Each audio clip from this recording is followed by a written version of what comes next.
Amados irmãos, nós estamos estudando então Apocalipse e vimos no culto passado, Apocalipse 4, a visão do trono de Deus, e nós vimos que o apóstolo João foi arrebatado ao céu, e ele foi levado pelo Espírito Santo de Deus ao céu, e ele tem a visão, Deus faz ele subir ao céu. Ele estava preso na ilha de Patmos, lembram disso?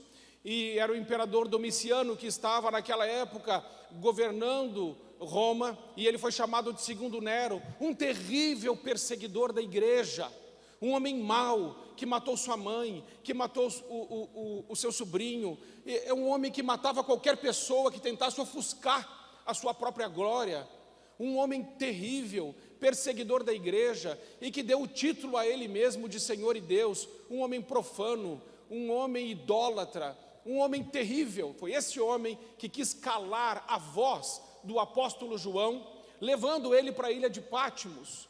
E então este homem chamado Domiciano, este imperador, fechou todas as portas da terra para o apóstolo João.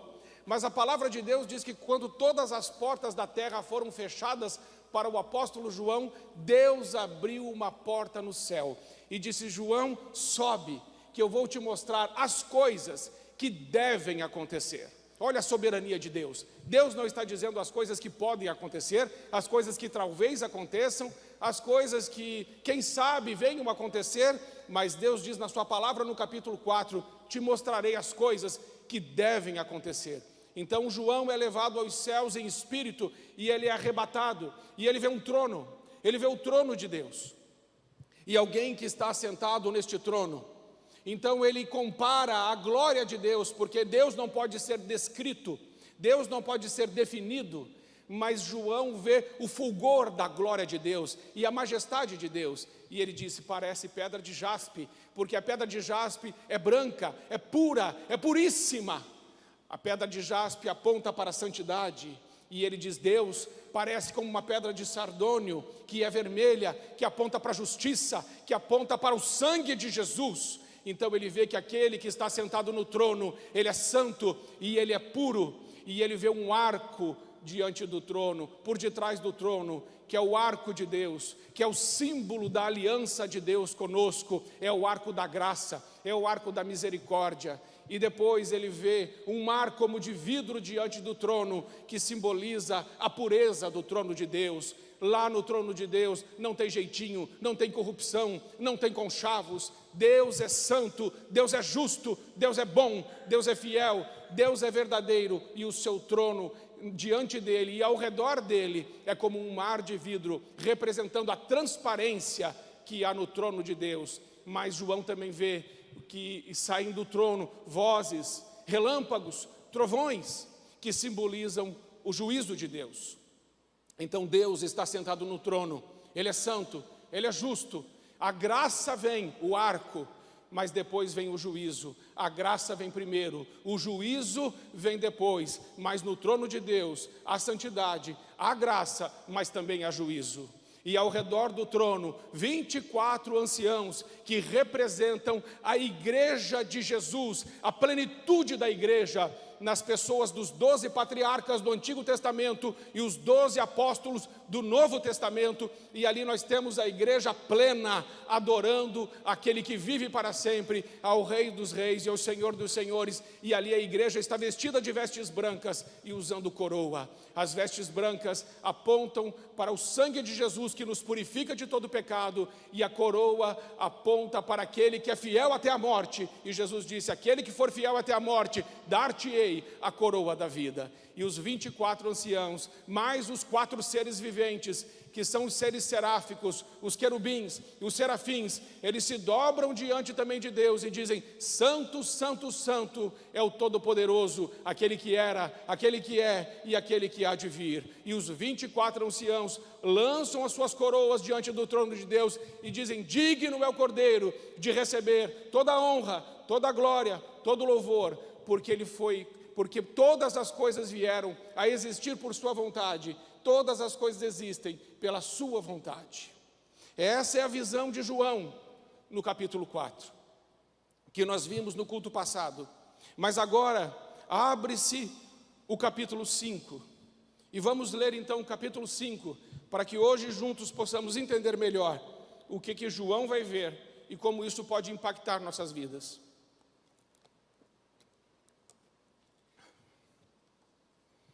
Apocalipse capítulo 5, versículo 1. Vi na mão direita daquele que estava sentado no trono um livro escrito por dentro e por fora, de todo selado com 7 selos. Vi também um anjo forte que proclamava em grande voz: quem é digno de abrir o livro e lhe desatar os selos? Ora, nem no céu, nem sobre a terra e nem debaixo da terra, ninguém podia abrir o livro e nem mesmo olhar para ele. E eu chorava muito, porque ninguém foi achado digno de abrir o livro e nem mesmo de olhar para ele.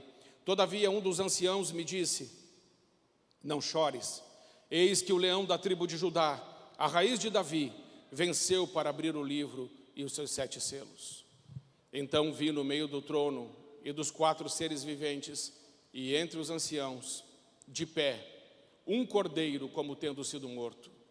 Ele tinha 7 chifres, bem como 7 olhos, que são os 7 Espíritos de Deus, enviado por toda a terra. Veio, pois, e tomou o livro da mão direita daquele que estava sentado no trono, e quando tomou o livro, os 4 seres viventes e os 24 anciãos prostraram-se diante do cordeiro, tendo cada um deles uma harpa e taças de ouro cheias de incenso, que são as orações dos santos, e entoavam um novo cântico, dizendo: digno és de tomar o livro e abrir-lhe os selos, porque foste morto e com o teu sangue compraste para Deus os que procedem de toda a tribo, língua, povo e nação, e para o nosso Deus os constituíste reino e sacerdotes, e reinarão sobre a terra.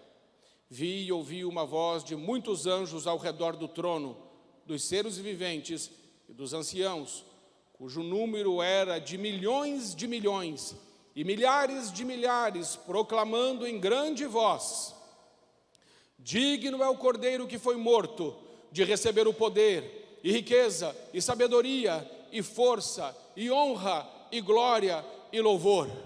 Então ouvi que toda a criatura que há no céu e sobre a terra, debaixo da terra e sobre o mar, e tudo o que neles há, estava dizendo: aquele que está sentado no trono e ao cordeiro, seja o louvor, a honra e a glória e o domínio pelos séculos dos séculos. E os 4 seres viventes respondiam: amém. Também os anciãos prostraram-se e adoraram. Amém. Nós vemos aqui uma visão do livro do selo com os seus 7 selos e a visão do cordeiro.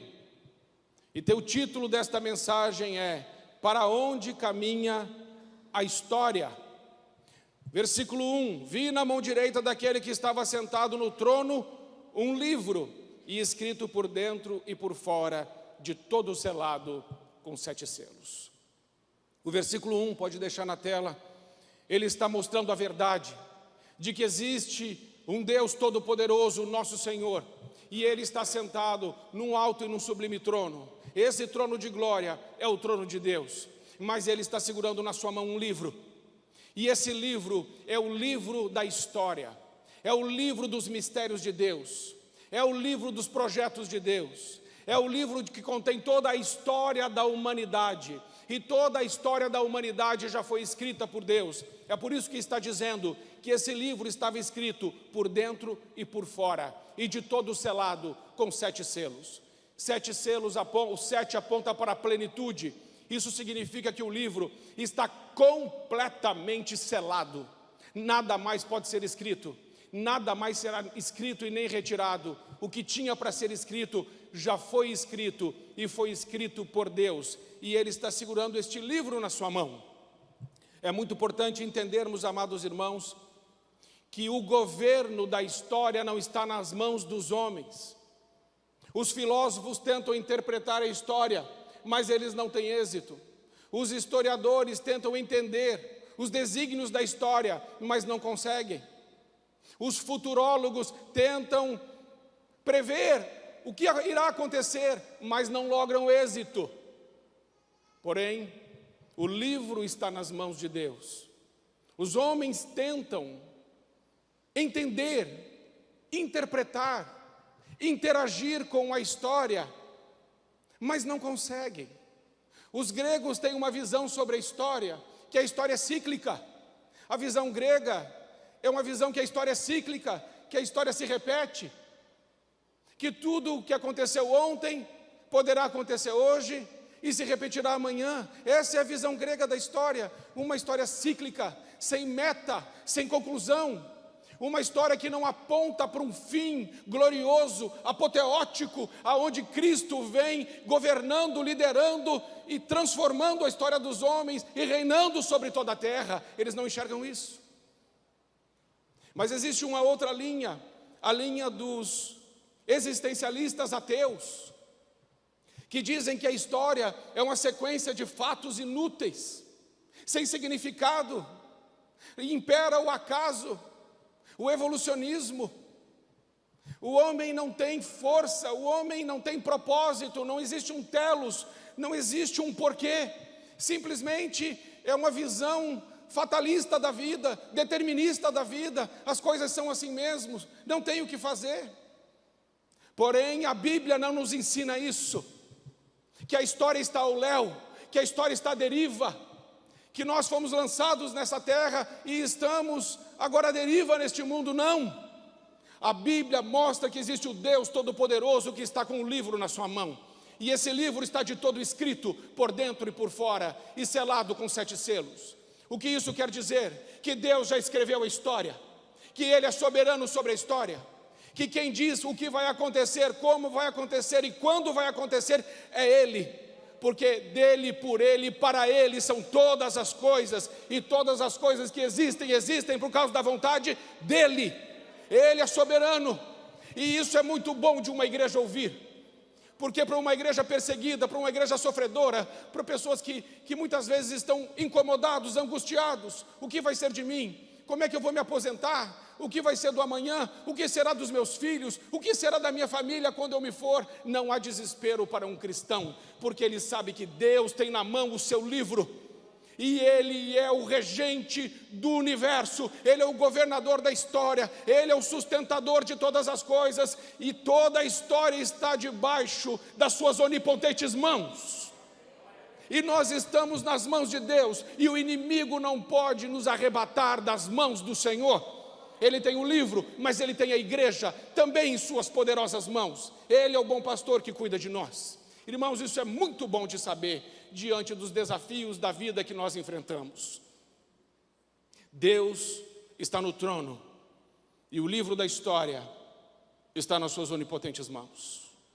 Versículo 2: vi também um anjo forte que proclamava em grande voz: quem é digno de abrir o livro e de lhe desatar os selos? Versículo 3: ora, nem no céu, nem sobre a terra, nem debaixo da terra, ninguém podia abrir o livro e nem mesmo olhar para ele. Amados irmãos, o que esse versículo ensina? Que esse livro da história que Deus está segurando, ele precisa ser aberto. O que isso quer dizer? Abrir o livro e desatar os selos significa abrir o livro não somente para entender o que é a revelação de Deus e os desígnios de Deus para os homens, mas também levar a cabo tudo o que está escrito naquele livro. E foi feita uma pesquisa exaustiva, diz João, no céu, na terra e debaixo da terra, começaram a procurar quem é digno, e essa era a pergunta que era feita no céu: quem é digno de abrir o livro e de desatar-lhe os selos? Mas ninguém podia nem olhar para o livro, muito menos tocá-lo. Então no céu começam a procurar quem é digno, e lá estava Elias, Moisés, Abraão, lá está Paulo, lá está Pedro, lá estão os apóstolos, o Espírito dos santos que foram glorificados, eles estão lá, Maria está lá, todos estão lá. Mas a palavra de Deus disse: não foi achado ninguém que fosse digno nem de sequer olhar para o livro. No céu não foi encontrado ninguém. Então é feita uma pesquisa na terra. Então Deus envia certamente os seus anjos: procurem quem é digno. E não foi encontrado ninguém na terra. nem os principados da terra, nem as potestades da terra, nem os soberanos, nem os filósofos, nem os teólogos, nem os entendidos, nem os poderosos são dignos nem sequer olhar para o livro, muito menos de desatar-lhe os selos da história. Então, para debaixo da terra, nem Satanás, nem seus demônios, nem um espírito daqueles que estão mortos ou perturbados foram capazes de olhar para o livro e de romper os seus selos. Não há ninguém no céu, na terra e debaixo da terra que seja digno de olhar para o livro e desatar os selos. O que isso quer dizer? É que não há no céu, nem na terra, nem debaixo da terra, alguém que tem força, autoridade e poder para olhar para esse livro e para abri-lo. E João vai dizer no versículo 4, eu chorava muito, porque ninguém foi achado digno de abrir o livro e nem mesmo de olhar para ele.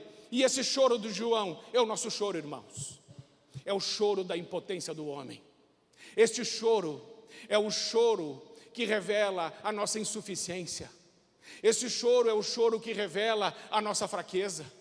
Não só a nossa, mas dos anjos. Não só a nossa, mas dos demônios. Porque não há em lugar nenhum, nem homem, nem mulher, nem anjo, nem ser celestial que seja digno de olhar para o livro e de desatar os selos. E aqui cai por terra todos esses místicos que tentam desvendar o futuro. Aqui cai por terra esses mapas astral, horóscopo, essas bobagens, essa manipulação espiritual que algumas pessoas fazem, querendo ver as dobras do futuro, querendo saber o que acontece mais adiante, querendo retirar o véu e dar uma espiada no que acontece para frente. É impossível, porque não foi encontrado nem no céu, nem na terra, nem debaixo da terra, alguém que fosse digno de olhar para o livro e de desatar os selos. Só tem uma pessoa que tem todo o poder, toda a autoridade, todo o governo, todo o domínio. E João vai dizer, um ancião vai chegar agora no versículo 5 e vai dizer para João, João, não chores, porque o digno foi encontrado. E o nome dele é Jesus Cristo de Nazaré, o nosso Deus que morreu por nós naquela cruz. Ele tem todo o poder, ele tem toda a autoridade, ele tem todo o domínio, ele tem toda a força, ele é digno, o digno foi encontrado. Veja como termina o capítulo 4 do Apocalipse, termina dizendo assim, para Deus Pai, Tu és digno, Senhor, Tu és digno, versículo 11, 4:11, Tu és digno, Senhor e Deus nosso, de receber a glória, a honra, porque todas as coisas Tu criaste, sim, por Tua vontade, elas vieram existir e foram criadas. O capítulo 4 está apontando para a dignidade de Deus Pai, mas o capítulo 5 está apontando para a dignidade e poder e força e honra e glória do Deus Filho. O Deus Filho é como Deus Pai, o Deus Filho, Ele é digno. O versículo 5 diz, todavia, um dos anciãos disse, não chores, o leão da tribo de Judá, a raiz de Davi, venceu para abrir o livro e os 7 selos, aleluia. Quem é o leão da tribo de Judá?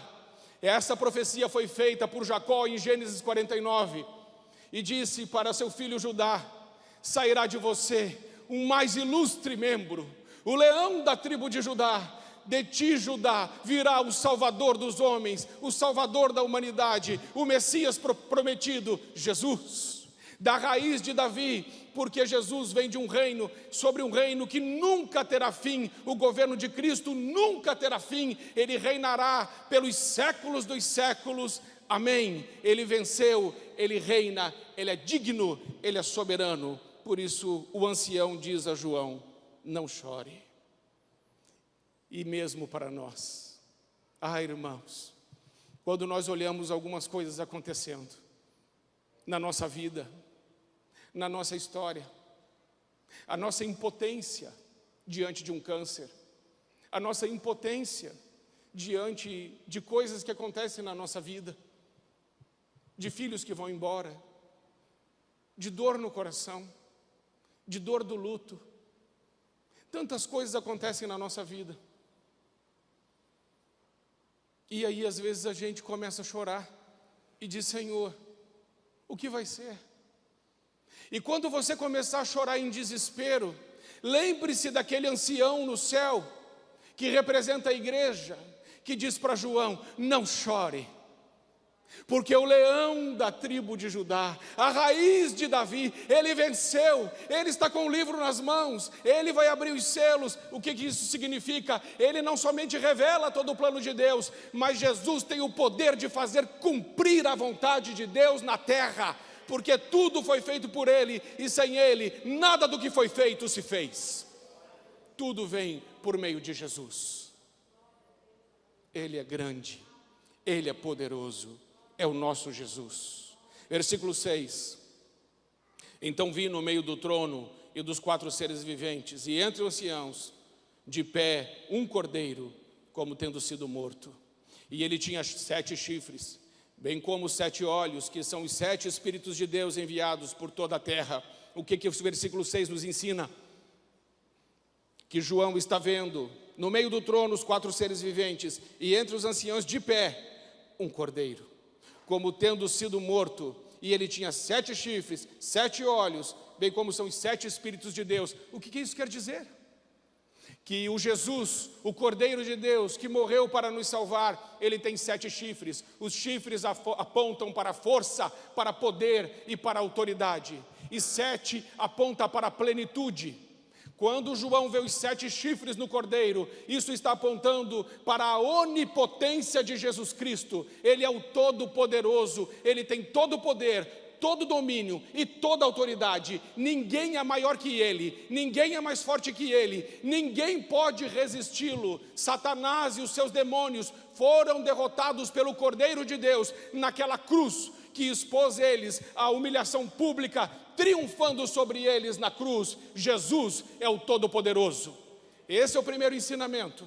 O segundo ensinamento: ele tem 7 olhos. Para onde isso aponta? Para a onisciência de Deus. Seus olhos são como chamas de fogo. Deus vai dizer lá em Apocalipse capítulo 3, Jesus disse para todas as 7 igrejas, que representam todas as igrejas da terra, ele disse: eu conheço as tuas obras. Eu conheço as tuas obras. Eu conheço as tuas obras. Eu conheço as tuas obras. Esse estribilho é repetido para todas as igrejas da Ásia. Eu conheço as tuas obras. O Cordeiro de Deus, que tem os 7 olhos, significa ele é onisciente. Ele conhece você.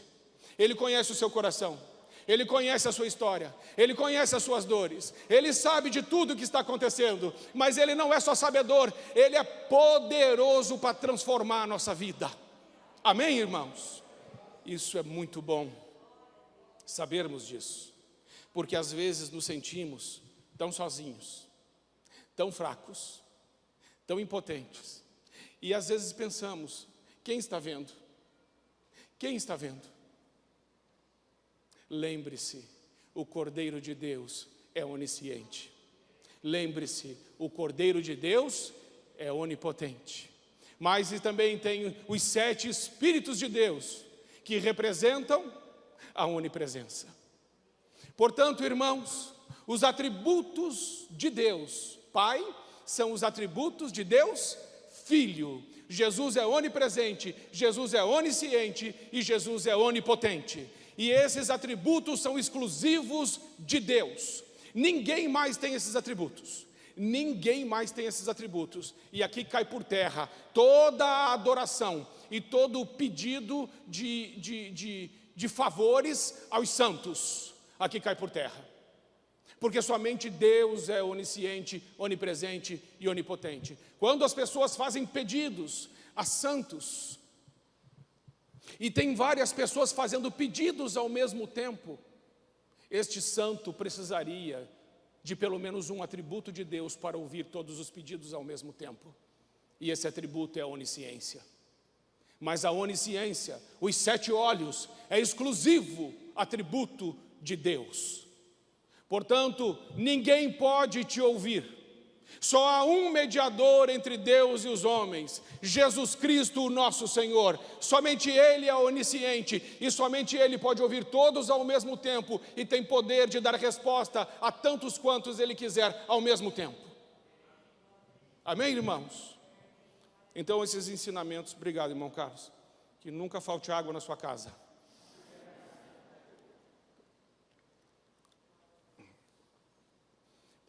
Então João nos mostra a onipotência, a onisciência e a onipresença de Deus, de Jesus. Versículo 7. Veio, pois, e tomou o livro da mão direita daquele que estava sentado no trono. E quando tomou o livro, os 4 seres viventes e os 24 anciãos prostraram-se diante do Cordeiro, tendo cada um deles uma harpa, taças de ouro cheias de incenso, que são as orações dos santos. Amados irmãos, os anciãos são a igreja. E ali está dizendo que a igreja tem harpas. O que é isso? São os cânticos de adoração que nós vamos ter no céu para glorificar a Deus. Por isso que eu falei hoje, nós como igreja precisamos ouvir uns aos outros. Porque lá no céu nós vamos entoar um novo cântico dizendo: digno é o Cordeiro de Deus, que estava morto, mas reviveu e comprou para nós, nos comprou para Ele mesmo com seu sangue. Nós vamos cantar juntos no céu. A igreja tem harpas, isso significa a igreja vai continuar louvando. A igreja louva na terra, mas a igreja louva no céu. Mas não só isso, tem uma taça de ouro. E nessa taça de ouro tem um incenso que representa a oração dos santos. Amados irmãos, não existe nada mais poderoso que a oração. Quando nós estamos orando, a palavra de Deus diz que ela sobe como um cheiro suave, ela é um incenso na taça de ouro. As nossas orações podem revolucionar a história do mundo.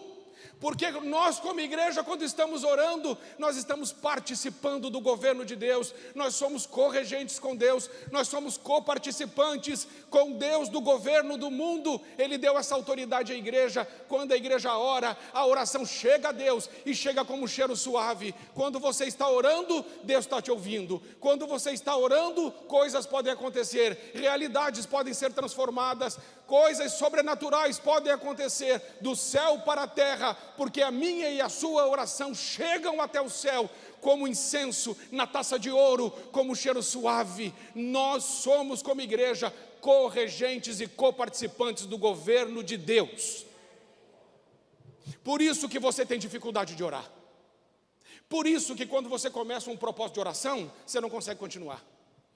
Porque o diabo sabe que a força mais poderosa da igreja é a oração. Porque Deus não responde nada que não seja por meio da oração. E irmãos, nós estamos orando aqui, terça a sexta-feira, das 15 às 17. E nós ficamos aqui na presença de Deus. E quintas-feiras, depois do culto, nós oramos também mais 1 hora na vigília. Irmãos, orar é trazer o céu para a terra. Orar é alinhar o nosso coração com o coração de Deus. Quando nós vamos orando, e nós vamos orando, Deus é fiel para responder nossas orações, irmãos. Persevere na oração. E na oração não é só resposta de oração. Quando nós estamos orando, nós sentimos a presença dEle. E a presença dEle é melhor que a vida. A presença dEle é melhor que o ar que a gente respira. A presença dEle é melhor que tudo. E a oração nos dá o privilégio de sairmos da terra e nos conectarmos com Deus Todo-Poderoso, que está no céu, sentado num alto e no sublime trono. Não pare de orar. Continue orando. Como Calvino fez. Vocês conhecem a história, Calvino orava 4 horas por dia. E isso mostra como a oração de um homem pode mudar uma realidade. Ele estava lá em Genebra, era a segunda pior cidade da Europa quando ele estava lá. Mas ele começou a orar. E ele começou a declarar a vitória de Jesus. Jesus vence, Jesus vence, Jesus vence. E a Europa, e a Genebra, que era a segunda pior cidade da Europa, se torna a melhor cidade do mundo para se viver. Como?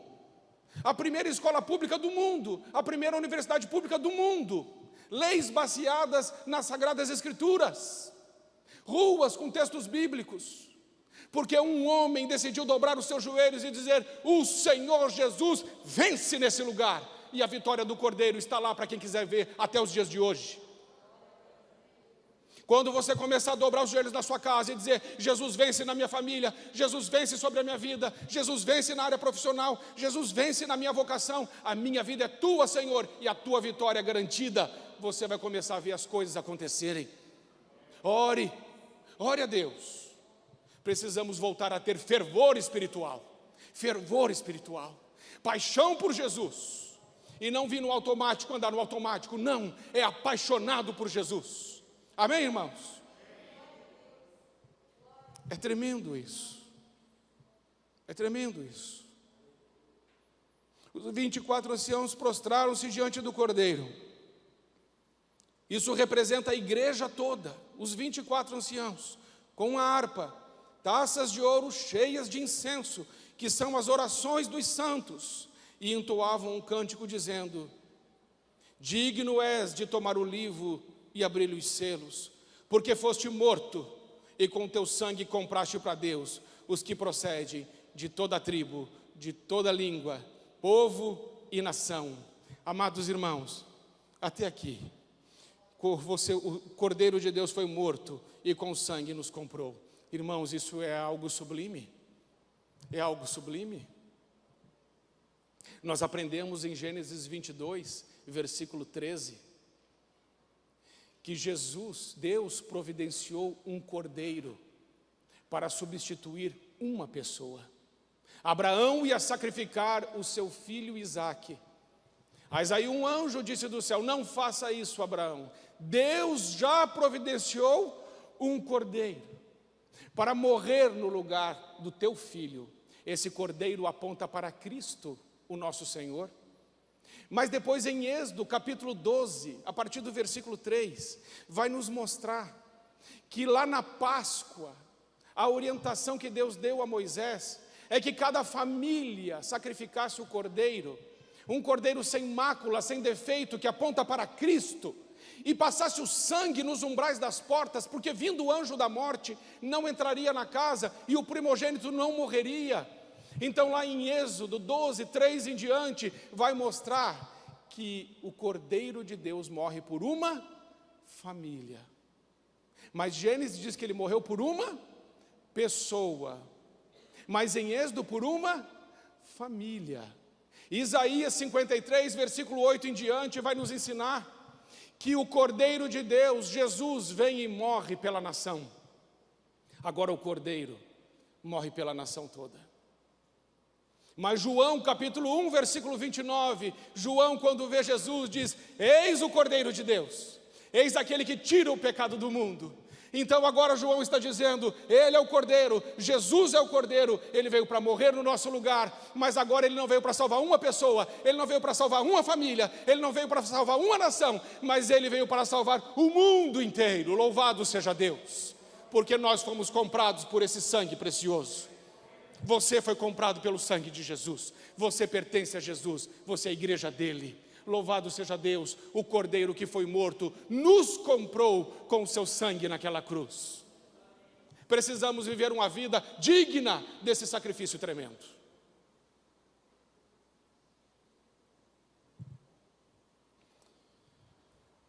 Versículo 10: e para o nosso Deus os constituíste reino e sacerdotes, e reinarão sobre a terra. Irmãos, às vezes esquecemos quem somos. Às vezes esquecemos. Nós somos reino e sacerdotes. 1 Pedro 2,9 diz que nós somos o sacerdócio real, o povo de propriedade exclusiva, a nação santa de Deus. Você, quando cantou que você é um sacerdote dedicado a Deus, está na Bíblia. Você é. Porque Deus disse que você é. E não importa o que sentimos. Algumas pessoas podem dizer assim: pastor, eu não me sinto um sacerdote, eu não me sinto uma sacerdotisa, eu não me sinto como alguém que é um rei na terra.